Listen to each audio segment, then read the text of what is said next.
it's a little bit funny that Matthew Darche replaces Lou Lamoriello and the New York Islanders instantly become 1,000 times more interesting? Holy cow, is this a big trade? Now, at the time I'm shooting this, the full trade is not out. Neither team has announced it yet, but Chris Johnston has announced it, and that's good enough for me. Kevin Weeks tweeted it first. Noah Dobson is being traded by the New York Islanders to the Montreal Canadiens.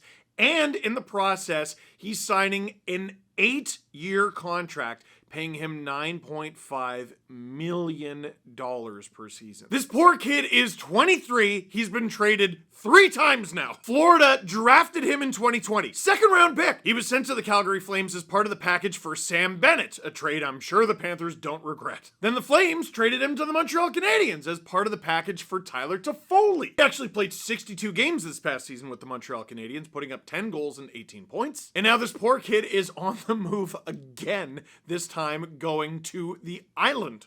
He's 6'2", 200 pounds. NHL teams always need those. But anyway, the much more exciting part is the 2 first-round picks, but the most exciting part is Noah Dobson. Let's talk about what the Montreal Canadiens get. First and foremost, rebuild, I guess, kind of over. Yeah, generally speaking, when you trade 2 first-round picks for the same guy in one trade, your rebuild's over. The Montreal Canadiens made the playoffs, and you might say, well, making the playoffs means the rebuild's over. Not exactly how it works. And I don't know if they're in full-blown going-for-it mode, but wow, does this make their back end look so much more formidable. Lane Hudson won the Calder because he bloody should have. He was a spectacular rookie for the Montreal Canadiens. He completely changed the whole complexion of the team. The sheer amount of points he put up, the way he moves the puck, the way he runs their power play, this guy is an animal, and he's still so young. But here's what's crazy, and here's how good the Montreal Canadiens are going to be for years to come now.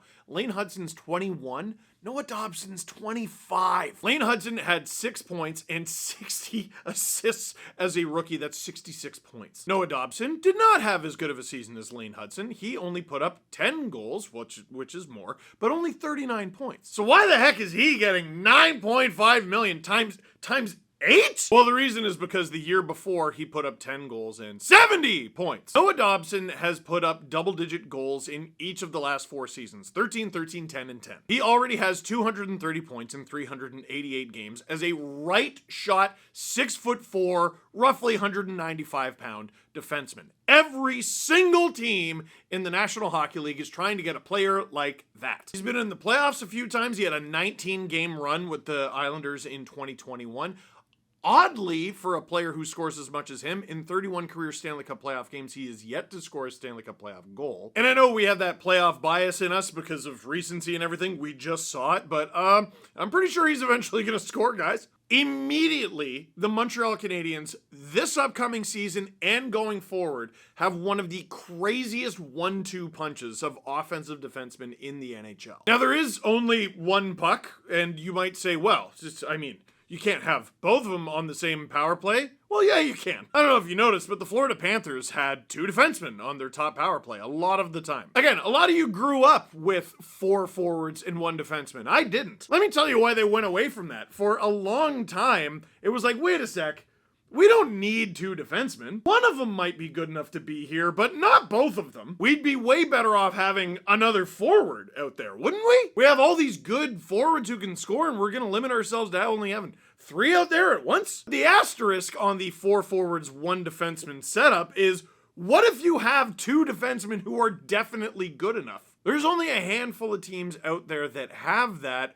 The Montreal Canadiens now have that. Ignoring the fact that the Montreal Canadiens also have Mike Matheson, who had 31 points last year and double that the year before with 62. Add to that Cole Caulfield and Nick Suzuki and sometimes that crazy touch that Patrick Laine has. Listen, you can criticize Laine all you want. That's the one thing we know for sure he's good at. Jeez, they have Slafkovsky too. This is a brilliant move by Kent Hughes, in my view. Even though you already got your power play quarterback in the future, you got to think bigger, because the entire game is not just the power play. Go look up the amount of even strength points Erik Karlsson had last season. He's more than just a power play quarterback. The Habs have all these young forwards who are already in their lineup or just about to come up or coming up soon, and now they have 2 crazily elite puck movers back there who are just going to sling the biscuit to them whenever they want. Helps the Dobson's kind of big too, doesn't it? Now, the 9.5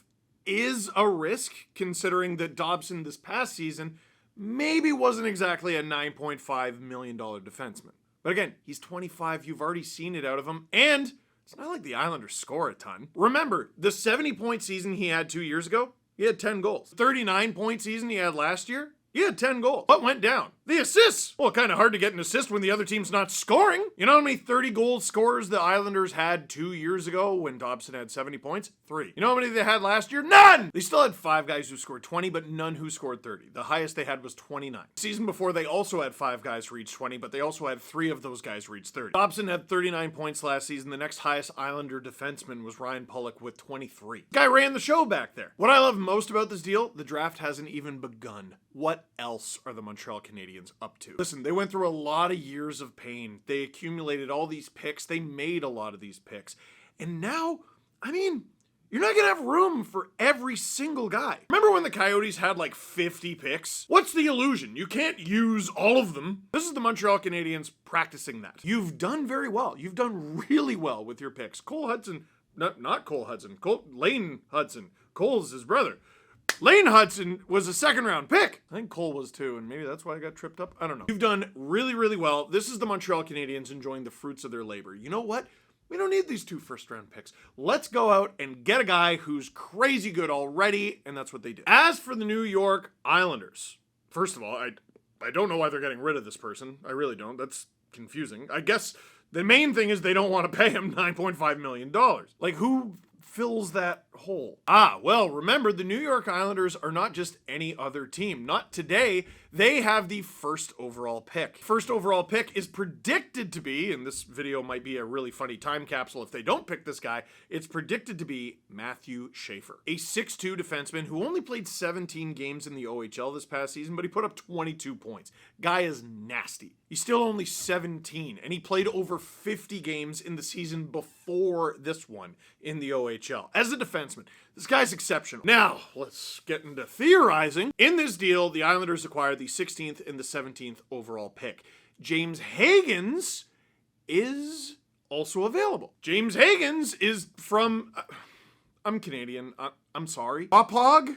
Is it Hauppauge? Hauppauge.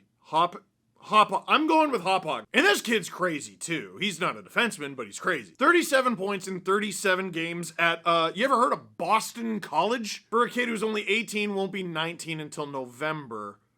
They want him. That's my theory. Anyway, they want him. Now the problem, he ain't gonna be available at 16. No way. He could go as high as, I don't know, 3. But there's rumors that he might be dropping. This draft is gonna be unbelievably chaotic. I've been told that pick 15 is available, and you might notice Montreal. That's not Montreal's pick. That's Vancouver's. Ooh. Could the New York Islanders use pick 16 and 17 to trade up and take James Hagens of from New York, the state of New York. He's from a place there where the Islanders are also the Islanders. Listen, man, you know where Scarborough is on a map? Exactly. Shut up. I'm going to leave it there because I can't wait to see what happens next. And if I'm a Montreal Canadiens fan, I cannot wait for next season to start because the Habs are about to go off. Something tells me I don't think they're satisfied with being a wild card team anymore. What do you think of the deal? Leave a comment in the comment box down below. For now, that is it for this one. Thank you very much for watching. Click like if you like this video. Click subscribe if you really liked it. Tell all your friends. Watch us watch the draft streaming live right here on the SDPN YouTube channel all night long.